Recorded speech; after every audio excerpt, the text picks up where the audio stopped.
Past life regression कोई नया terms नहीं है। जैसा कि हम सबको पता है कि हम हमारा जो हिंदू धर्म एक ऐसा धर्म है जो दुनिया के बहुत प्राचीनतम धर्मों में आता है। और हमारे यहाँ गरुड़ पुराण में भी यह बताया गया था कि जब बच्चा 9 महीने माँ के गर्भ में होता है तो उसे सब कुछ याद रहता है। सिर्फ गरुड़ पुराण में ही नहीं बल्कि पतंजलि ने भी यह बताया है कि उन्होंने भी उपनिषदों में अपने इस पीएलआर के बारे में जिक्र किया है। उन्होंने उपनिषदों में इस पीएलआर को प्रतिप्रसव मतलब रिवर्स बर्थिंग के नाम से इंट्रोड्यूस कराया है।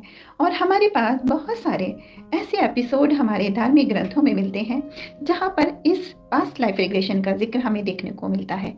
अगर हम देखें तो ये पास्ट लाइफ है क्या, पास्ट लाइफ रिग्रेशन क्या है? पास्ट लाइफ रिग्रेशन एक ऐसा शब्द है कि हम में से हर एक इंसान जब भी इस शब्द को सुनता है या इससे रिलेटेड कोई वीडियो देखता है तो कहीं ना कहीं मन के कोने में एक आवाज़ तो आती है कि काश मुझे भी पता होता कि मैं अपने पिछले जन्म में क्या था या मैं क्या थी।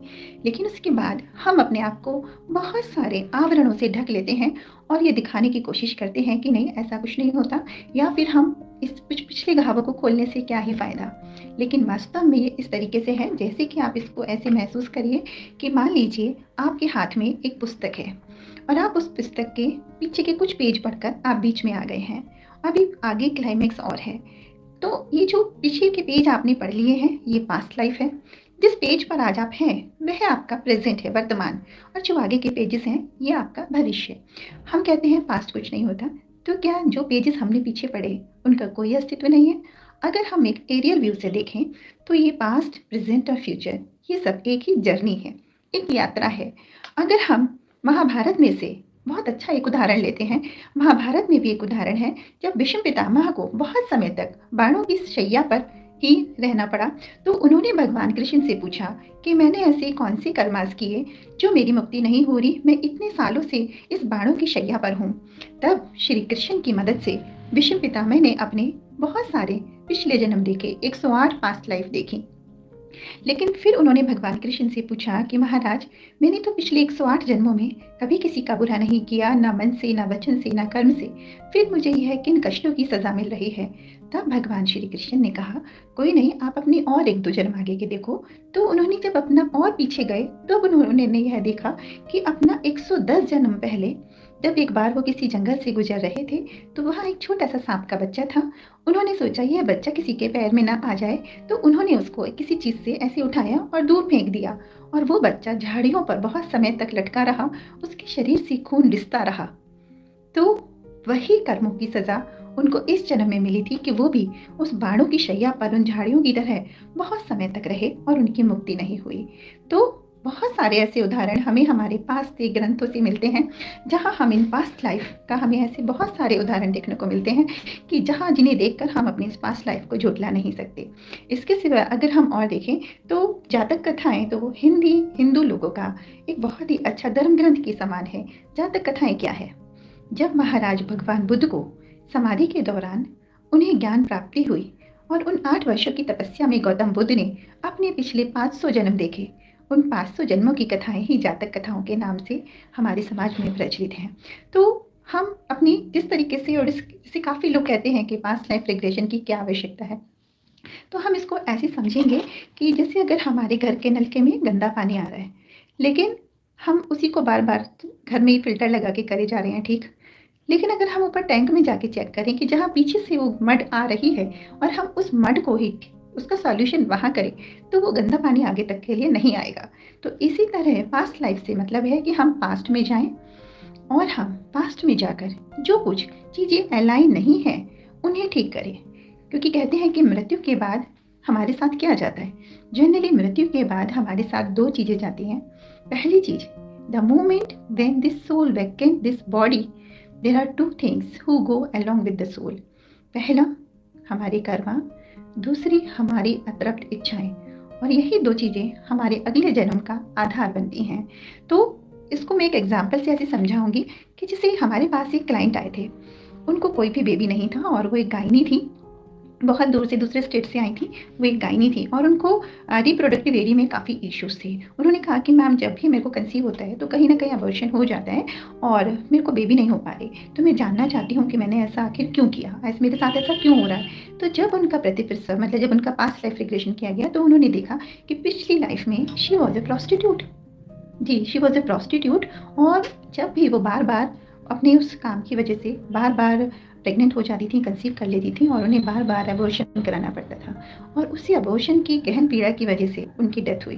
तो जब उनकी डेथ हुई तो उस टाइम पर उनके सिर्फ़ जो उनके साथ उनके रेसिडुअल्स थे, वो यही थे कि मैं आगे से कभी नहीं चाहती कि मुझे कंसीव हो, मैं कभी माँ नहीं बनना चाहती। It was so painful. तो वही उनके जो थॉट थे पिछले जन्म के, वो इस जन्म में अड़चन बन रहे थे। उस थॉट की वजह से इस जन्म में वो उस थॉट को अपने साथ कैरी कर रही थी। She was unable to have a baby. और जब उनका पीएलआर किया गया तो विदिन 1 ईयर उनके यहाँ से बहुत अच्छी खुशखबरी आई।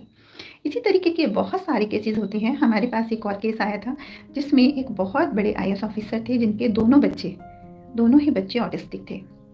तो वो लोग अपना रिग्रेशन कराने आए थे कि ऐसा क्यों हो रहा है। तो जब उन्होंने देखा तो उनकी जो वाइफ़ थी वो पिछले जन्म में वार्डन थी और वो बच्चों का बहुत ज़्यादा टॉर्चर करती थी, बच्चों के लिए बहुत इनसेंसिटिव थी। तो उनके वही कर्मास थे कि इस लाइफ़ में because this universe wanted to make him learn a lesson of patience, unconditional love and empathy. That's why, to make her understand this lesson, she was having this thing कि उनके 2 autistic बच्चे हुए। क्योंकि उन्होंने पिछले जन्म में बच्चों के साथ जो भी किया था, तो यूनिवर्स उनको इस जन्म में सिखाना चाहती थी कि अनकंडीशनल प्यार कैसे किया जाता है।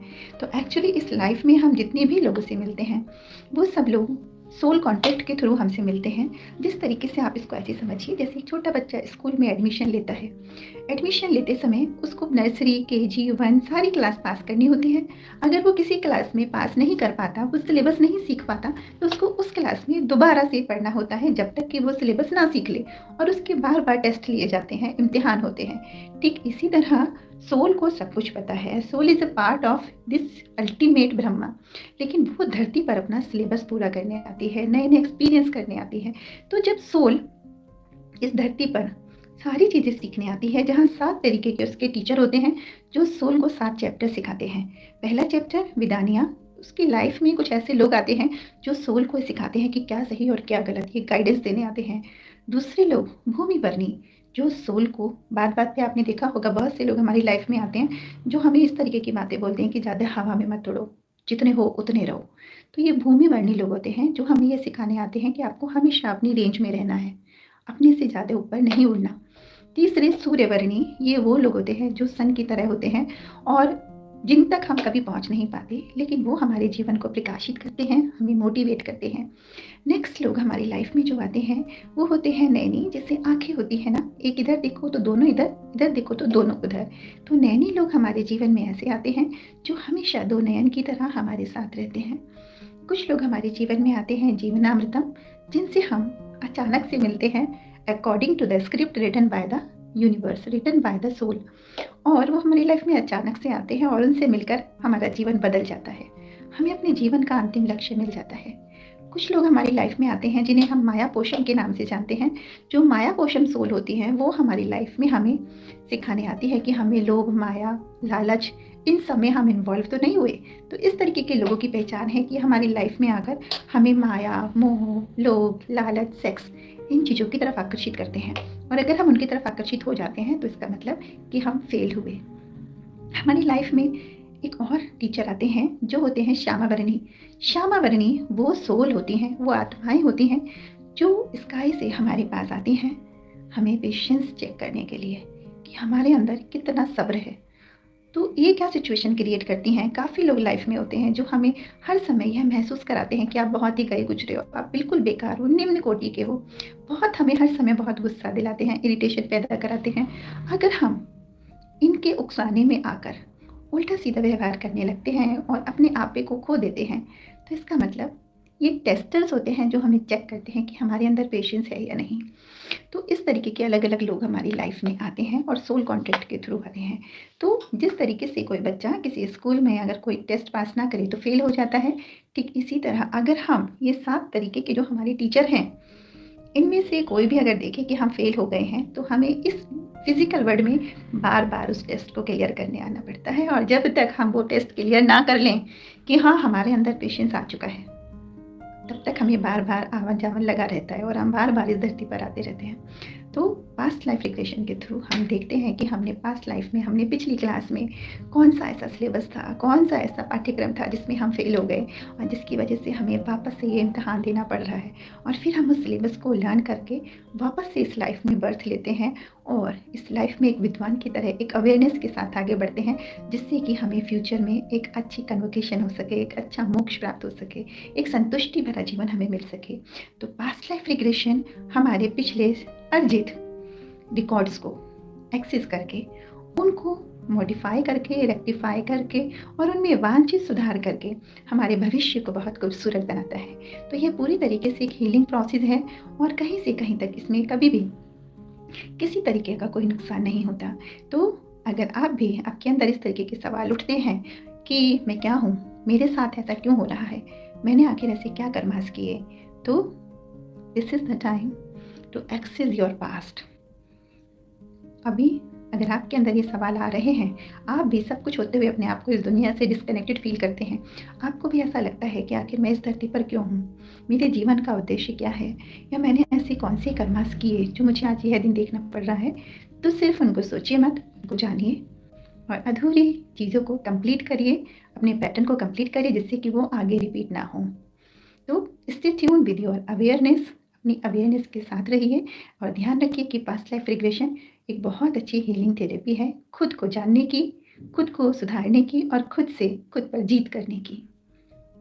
सुंदरम।